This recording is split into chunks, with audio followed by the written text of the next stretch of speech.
Alice's Adventures in Wonderland by Lewis Carroll. Chapter 2. The Pool of Tears. "Curiouser and curiouser," cried Alice. She was so much surprised that for the moment she quite forgot how to speak good English.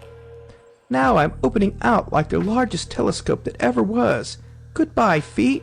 For when she looked down at her feet, they seemed to be almost out of sight. They were getting so far off. "Oh, my poor little feet. I wonder who will put on your shoes and stockings for you now, dears. I'm sure I shan't be able to.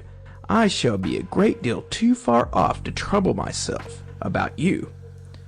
You must manage the best you can, but I must be kind to them," thought Alice, "or perhaps they won't walk the way I want to go. Let me see, I'll give them a new pair of boots every Christmas." And she went on planning to herself how she should manage it. They must go by carrier, she thought, and how funny I'll seem sending presents to one's own feet, and how odd the directions will look. Alice's right foot, Esquire. Hearthrug near the fender, with Alice's love. Oh dear, what nonsense I'm talking. Just then her head struck against the roof of the hall. In fact, she was now more than 9 feet high, and she at once took up the little golden key and hurried off to the garden door. Poor Alice!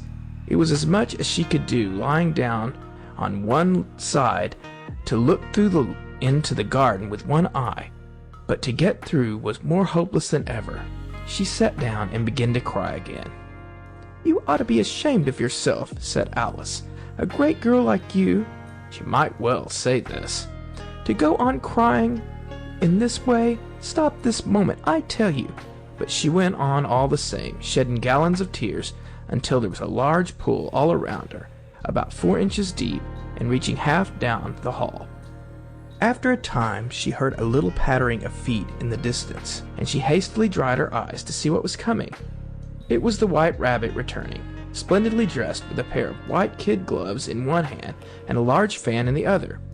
He came trotting along in a great hurry, muttering to himself as he came, "Oh, the Duchess, the Duchess!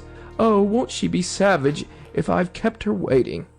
Alice felt so desperate that she was ready to ask help of anyone. So when the rabbit came near her, she began in a low, timid voice, "If you please, sir." The rabbit started violently, dropped the white kid gloves and the fan, and scurried away into the darkness, as hard as he could go. Alice took up the fan and gloves, and as the hall was very hot, she kept fanning herself all the time she went on talking. "Dear, dear, how queer everything is today, and yesterday things went on just as usual. I wonder if I've been changed in the night. Let me think, was I the same when I got up this morning? I almost think I can remember feeling a little different, but if I'm not the same, the next question is, who in the world am I? Ah, that's the great puzzle." And she began thinking over all the children that she knew that were of the same age as herself, to see if she could have been changed for any of them. "I'm sure I'm not Ada," she said, "for her hair goes in such long ringlets, and mine doesn't go in ringlets at all. And I'm sure I can't be Mabel, for I know all sorts of things. And she, oh, she knows such a very little. Besides, she, and I'm I.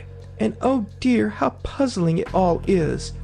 I'll try if I know all the things I used to know.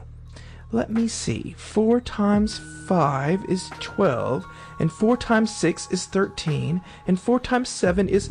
Oh dear! I shall never get to 20 at that rate. However, the multiplication table doesn't signify. Let's try geography. London is the capital of Paris, and Paris is the capital of Rome, and Rome... No, that's all wrong, I'm certain. I must have been changed for Mabel. I'll try and say, how doth the little... And she crossed her hands on her lap as if she were saying lessons, and began to repeat it. But her voice sounded hoarse and strange, and the words did not come the same as they used to. How doth the little crocodile improve his shining tail, and pour the waters of the Nile on every golden scale? How cheerfully he seems to grin, how neatly spread his claws, and welcome little fishes in with gently smiling jaws. "I'm sure those are not the right words," said poor Alice, and her eyes filled with tears again as she went on. "I must be Mabel after all, and I shall have to go and live in that poky little house, and have next to no toys to play with, and oh, ever so many lessons to learn. No, I've made up my mind about it. If I'm Mabel, I'll stay down here. It'll be no use their putting their heads down and saying, 'Come up again, dear.'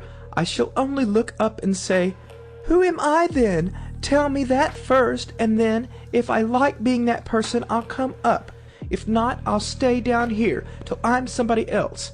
But oh dear," cried Alice, with a sudden burst of tears, "I do wish they would put their heads down. I am so very tired of being all alone here." As she said this, she looked down at her hands, and was surprised to see that she had put on one of the rabbit's little white kid gloves while she was talking. "How can I have done that?" she thought. "I must be growing small again." She got up and went to the table to measure herself by it, and found that, as nearly as she could guess, she was now about 2 feet high, and was going on shrinking rapidly. She soon found out that the cause of this was the fan that she was holding, and she dropped it hastily, just in time to avoid shrieking away altogether. "That was a narrow escape," said Alice, a good deal frightened at the sudden change, but very glad to find herself still in existence. "And now for the garden," and she ran with all speed back to the little door. But alas, the door was shut again, and the little golden key was lying on the glass table as before. "And things are worse than ever," thought the poor child, "for I never was so small as this before, never, and I declare it's too bad that it is." As she said these words, her foot slipped, and in another moment, splash, she was up to her chin in salt water. Her first idea was that she had somehow fallen into the sea. "And in that case, I can go back by railway," she said to herself. Alice had been to the seaside once in her life, and had come to the general conclusion that wherever you go on the English coast, you find a number of bathing machines in the sea, some children digging in the sand with wooden spades, then a row of lodging houses, and behind them a railway station. However, she soon made out that she was in a pool of tears, which she had wept when she was 9 feet high. "I wish I hadn't cried so much," said Alice, as she swam about trying to find her way out. "I shall be punished for it now, I suppose, by being drowned in my own tears. That will be a queer thing, to be sure. However, everything is queer today." Just then she heard something splash about in the pool a little way off, and she swam nearer to make out what it was. At first she thought it must be a walrus or hippopotamus, but then she remembered how small she was now, and she soon made out that it was only a mouse that had slipped in like herself. "Would it be of any use now," thought Alice, "to speak to this mouse? Everything is so out of the way down here that I should think very likely it can talk. At any rate, there's no harm in trying."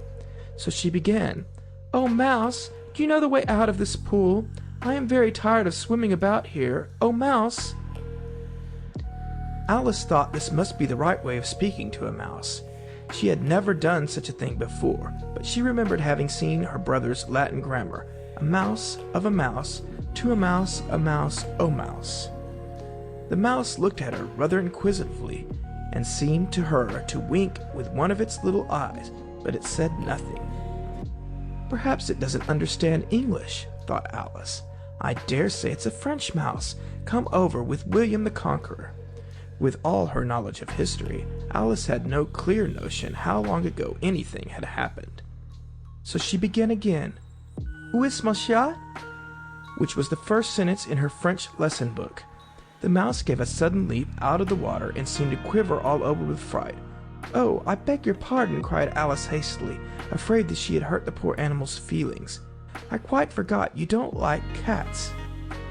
"Not like cats?" cried the mouse in a shrill, passionate voice. "Would you like cats if you were me?" "Well, perhaps not," said Alice in a soothing tone. "Don't be angry about it. And yet I wish I could show you our cat, Dinah. I think you'd take a fancy to cats if you could only see her. She's such a dear, quiet thing," Alice went on half to herself, as she swam lazily about in the pool. and she sits purring so nicely by the fire, licking her paws and washing her face, and she is such a nice soft thing to nurse, and she's such a capital one for catching mice. Oh, I beg your pardon, cried Alice again, for this time the mouse was bristling all over, and she felt certain it must be really offended. We won't talk about her any more, if you'd rather not. We, indeed, cried the mouse, who was trembling down to the end of his tail. As if I would talk on such a subject. Our family always hated cats. Nasty, low, vulgar things. Don't let me hear the name again. I won't indeed, said Alice, in great hurry to change the subject of conversation. And you, are you fond of dogs? The mouse did not answer, so Alice went on eagerly. There is such a nice little dog near our house I should like to show you. A little bright-eyed terrier, you know, with, oh, such long curly brown hair, and it'll fetch things when you throw them, and it'll sit up and beg for its dinner, and all sorts of things. I can't remember half of them. And it belongs to a farmer, you know, and he says it's so useful, it's worth £100. He says it kills all the rats and... Oh, dear, cried Alice in a sorrowful tone, I'm afraid I've offended again. For the mouse was swimming away from her as hard as it could go, and making quite a commotion in the pool as it went. So she called softly after it, Mouse dear, do come back again, and I won't talk about cats, or dogs either, if you don't like them. When the mouse heard this, it turned round and swam slowly back to her.